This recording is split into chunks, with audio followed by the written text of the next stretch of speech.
What brand markets themselves as luxury and high quality but is actually low quality? Oh, there used to be whole catalogs of this stuff. Anyone remember Sharper Image? Man, as a kid I'd flip through the Sky Mall magazine on an airplane and I always thought that stuff had to be high quality because it was all so expensive. I always found it fascinating that Sky Mall looked like it had such necessary things until you got home. The next morning, it all looks silly.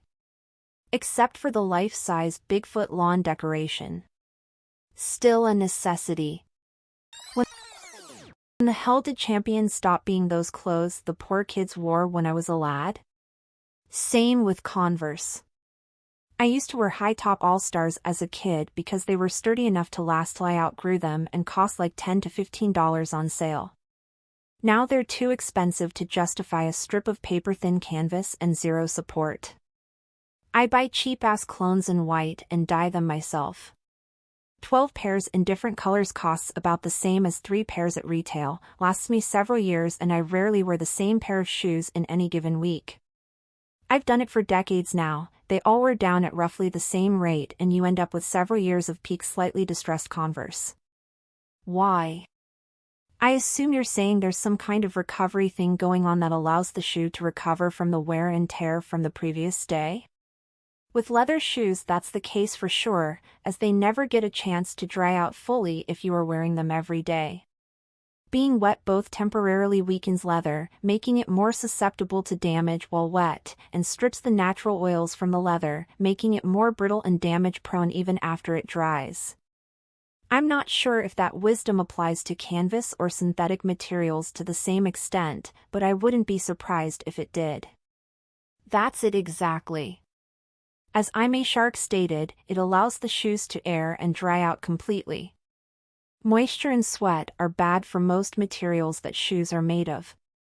You should be treating your leather shoes with leather conditioner or mink oil to protect them from drying out too much. For running or sports shoes, it also allows the foam to completely recover as well. I was a distance runner for many years and would wear out a set of running shoes in 3 to 6 months or even faster. A sales rep for one of the stores I shopped at told me about alternating shoes. I went from one set lasting at best 6 months to 2 sets lasting more than a couple of years. Yeah, this is part of why I do it, and also because it's cool to have a dozen identical pairs of shoes in wildly different colors. It is good for avoiding fungal issues like athlete's foot. When I was a teen I had terrible stinky feet because I was living in the same pair of trainers for weeks on end. I converted to Converse when I was about 18, so it's been 30-something years since I have had a smelly foot. Designer frames for glasses. I was shocked to find out about this, but turns out 70% of all the frames they sell you come from the same factory. Prada or not. That cheap frame you see on display was probably packed by the same person and made with the same materials as the fancy one next to it. Luxottica holds that monopoly, and it's closer to 90%. Ex-employee here. They are a trash company to work for, too. Actually? I have an interview at LensCrafters Monday, lol. I spent 11 years in that industry. LensCrafters is one of the worst places to work. Why? Chronic underpay, insane goals they expect you to hit, turn and burn culture with patience, unethical practices you were expected to do with patience to meet said goals, etc. For example, one store was selling Verilux progressive lenses to single-vision patients just to make numbers. They screwed with the measurements so there was basically no reading RX in the very bottom. That same store also wouldn't remake glasses if the patient had an issue. They'd chuck them in a drawer, wait 2 weeks, then call up the patient and hope placebo effect kicked in. Pretty much any celebrity-owned/endorsed brand. You can pry my George Foreman grill out of my cold dead hands. But mostly yes. George Foreman grill is probably the only good celebrity-endorsed product. George Foreman grills could probably survive vacuum decay. TBF, I'm too young to know him for boxing, but I thought he was famous for being the guy selling grills. He was an iconic heavyweight, renowned for his power, and rated as one of the top 10 in history. He was a multiple Golden Gloves winner, the 1968 Olympic champion, and as a pro, the world heavyweight champion, twice.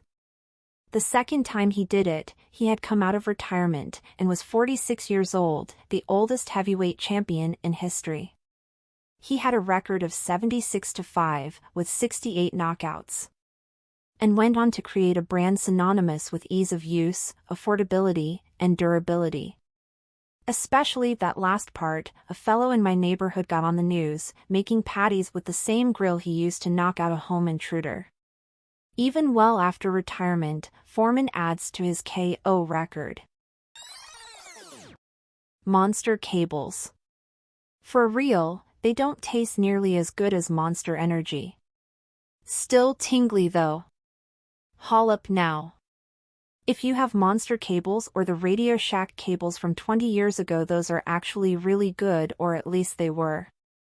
When I say were, what I mean is, I have a 20 to 25 foot, 15-year-old HDMI cable made by Monster that will transmit at least 4K 120 Hz, which is firmly is HDMI 2.1 territory.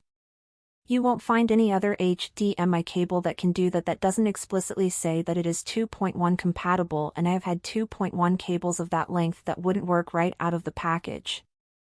I would say anything since the subprime mortgage crisis is probably garbage.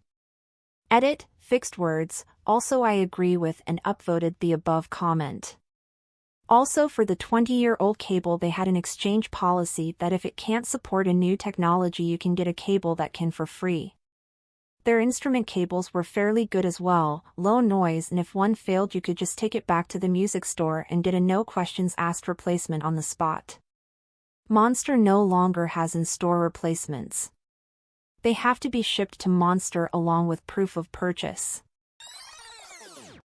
Old Navy became Target. Gap became Old Navy. Banana Republic became Gap. Did anybody become Banana Republic? The United States. Blue Buffalo and a lot of other pricey pet foods. These companies spend a lot more on their marketing departments to come up with ads making common ingredients in pet food seem scary. Nutrients are more important than specific ingredients. Ingredients listed on pet foods are by weight, which does not necessarily correspond to having a higher amount of product. Water tends to weigh more, and items with a higher water content will be listed first. When things are listed as meal, this means the company is trying to save money by using a dried version of the product. Byproducts equals items not normally sold for human consumption, like organ meats, which dogs will eat first with a fresh kill. ETA. If you have questions about what your specific pet should eat, ask your veterinarian who has been trained in animal health/wellness and nutrition. Your vet is not getting a cut from any food companies except for maybe some free pens and a canvas tote bag. The person at the pet store is being paid to sell you specific food, more often than not without having any nutritional background. Vets also don't really make anything off of the prescription diets they sell in the office. The manufacturers set those prices and vets sell them in their clinics more as a convenience for clients. All those clothes you get at outlet stores at what appears to be a discount, like Ralph Lauren, Brooks Brothers, etc., the clothes are cheap low-end crap made specifically for the outlet stores.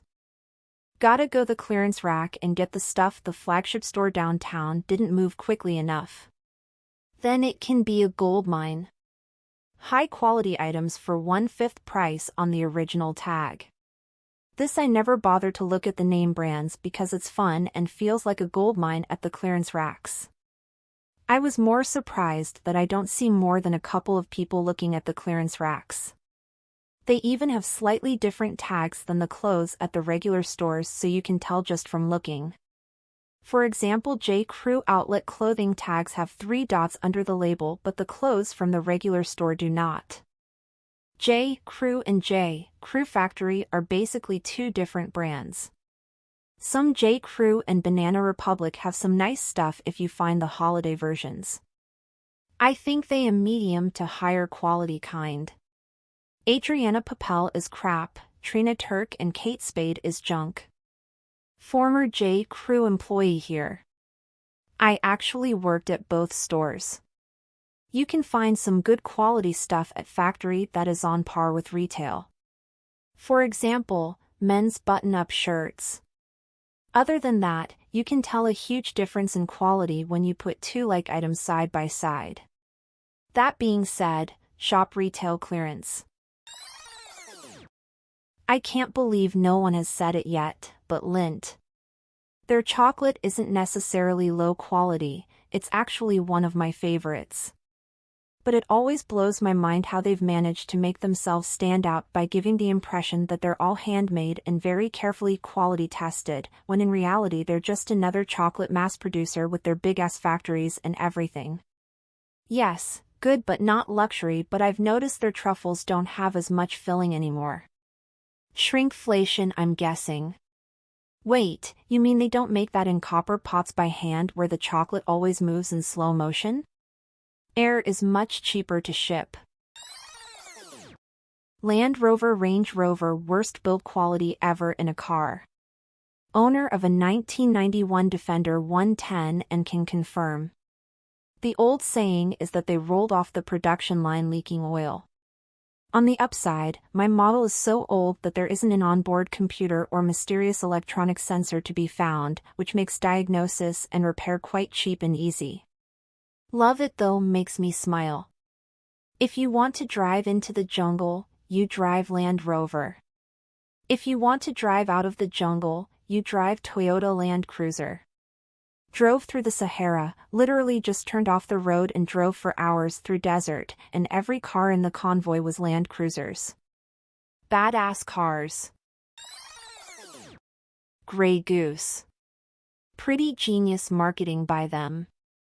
They started putting their vodka in large bottles so that they wouldn't fit on the bottom and middle shelf. Stores and bars by default started putting them on the top shelf, only place they would fit. People started thinking it was high-end stuff, and as a result, it became a high-priced vodka. The product itself is pretty shit, lesser quality than even Smirnoff. I honestly have never tasted a vodka that beats Kettle One neat. Tito's tastes like rubbing alcohol to me, and Belvedere is par with K1. Tito's is another great marketing one. But at least Tito's is reasonably priced, unlike Goose is complete shit quality vodka. I think Reyka is the best vodka in my opinion, with Ciroc being a close second. You guys can taste the difference between vodkas? Only the first few shots. Please like and subscribe for more daily content.